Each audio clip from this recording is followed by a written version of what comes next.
साथियों, अब हम प्रश्नावली 3.3 का पहला क्वेश्चन दिया हुआ है। यहाँ पे निम्न समीकरणों के युग्म को विलोपन विधि तथा प्रतिस्थापन विधि से हल कीजिए, कौन सी विधि अधिक उपयुक्त है। तो साथियों, हम विलोपन विधि से इसे सॉल्व करेंगे। तो जैसा हमने यहाँ पे क्वेश्चन लिख लिया है, और अब हम इसे प्रतिस्थापन विधि द्वारा हल करेंगे, वो विलोपन विधि द्वारा। साथियों, अब हम विलोपन विधि द्वारा इसे हल करेंगे। सबसे पहले क्या करते हैं साथियों कि यहाँ पे जो x प्लस वाई बराबर 5, इसे समीकरण 1 और 2x माइनस 3y बराबर 4, इसे समीकरण 2 डाल लेते हैं। साथियों, एक चीज़ आपको बता दें हम कि जब भी आप विलोपन विधि का उपयोग करेंगे तो विलोपन, आप यहाँ पे वर्ड ही देखिए क्या बोल रहा है, विलोपन। यह विलोपन से आपको एक विलोप वर्ड शब्द याद आ रहा होगा यहाँ पे। वैसे भी विलोप वर्ड, विलोप का मतलब ये हुआ कि हमें कोई एक पक्ष जो है विलोप कर देना है। या तो हम यक्ष को विलोप कर दें यानी गायब कर दें, या तो वायु को हटा दें, एक को किसी को विलोप करना है हमें। तो साथियों, यहाँ पे दिया हुआ है x प्लस वाई बराबर 5 समीकरण 1 और 2x माइनस 3y बराबर 4।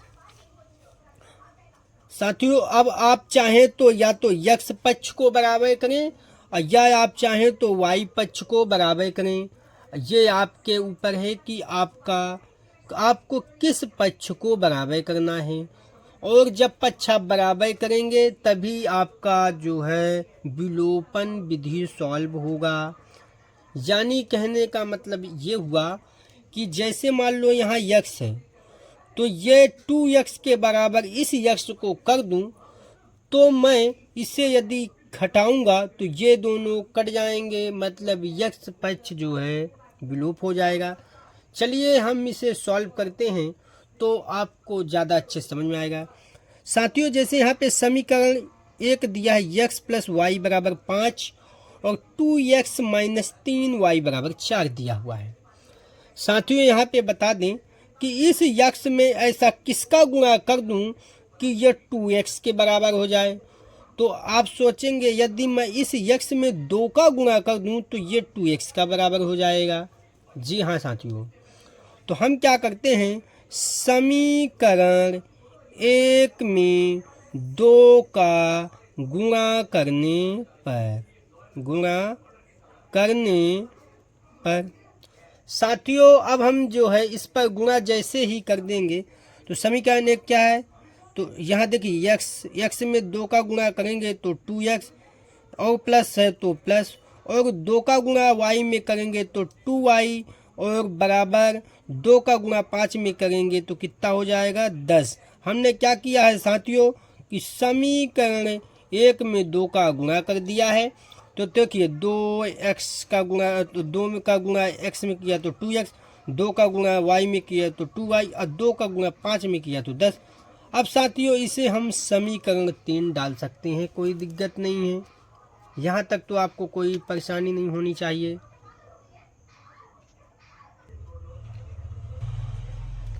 साथियों, यहाँ तक तो बात आपको समझ में आ गई होगी। अब हम क्या करते हैं, समीकरण 3 हो गया है, अब हम समीकरण 2 को लिख लेते हैं। आप ऐसी गलती मत कीजिएगा कि समीकरण 1 में आपने 2 का गुणा किया फिर इसी समीकरण को उतारे, ऐसी गलती नहीं करना। आपने समीकरण 1 में गुणा किया तो समीकरण 3 बना। अब समीकरण 2 जो बचा है उसको यहाँ पे लिख लोगे और यहाँ पे चाय कर देते हैं और लिख देते हैं समीकरण 2 है। साथियों, अब हम यहाँ पे क्या करेंगे कि देखिए x पक्ष को यदि देखें तो दोनों प्लस प्लस हैं, तो हम यहाँ पे लिखेंगे घटाने पर। लीजिए, अब हम घटाएंगे।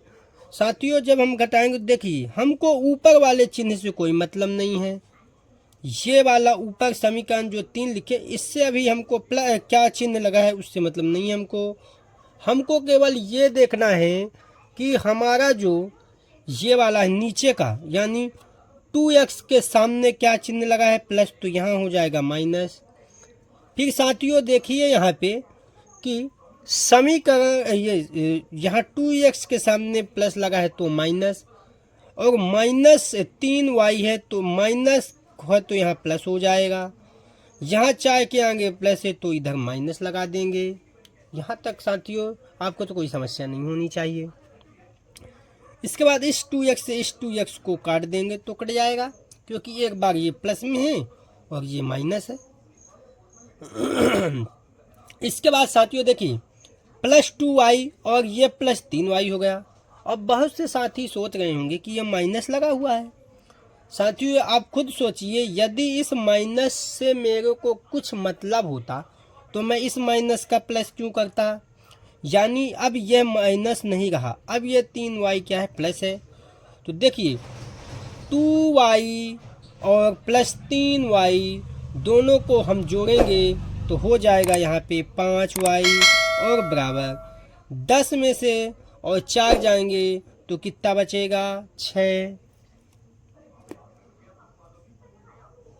इसके बाद साथियों हम क्या करेंगे कि ये जो लिखा हुआ है यहाँ पे 5y बराबर 6, तो यहाँ y बराबर 6/5 हो जाएगा। और इस प्रकार साथियों हमारा y का मान आ चुका है। अब हम क्या करते हैं, इस y का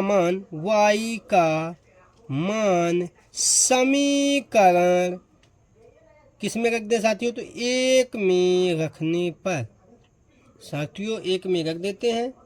एक क्या है हमारा, x प्लस y बराबर 5, तो यहाँ x प्लस और y की जगह 6/5 बराबर 5, तो यहाँ x बराबर 5 माइनस 6/5/1। साथियों यहाँ तक तो कोई समस्या नहीं होनी चाहिए आपको।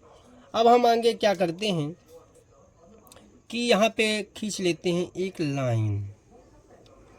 अब देखिए यहाँ x बराबर और यहाँ हो जाएगा 25 और एलसीएम अपना 5 है तो 5 लिख लेते हैं। और देखिए 1 5 5 5 25 और -6, तो x बराबर आ जाएगा 25 में से 6 गए तो 19/5। इस प्रकार x का मान क्या आ गया, 5। साथियों यहाँ तक तो आपसे बन जाना चाहिए। अब आप लिखेंगे अतः x व y का अभीष्ट मान x बराबर 19/5 और y बराबर कितना आया है, 6/5। ये आपको यहाँ पे लिख लेना है और इस प्रकार आपका आंसर आ चुका है।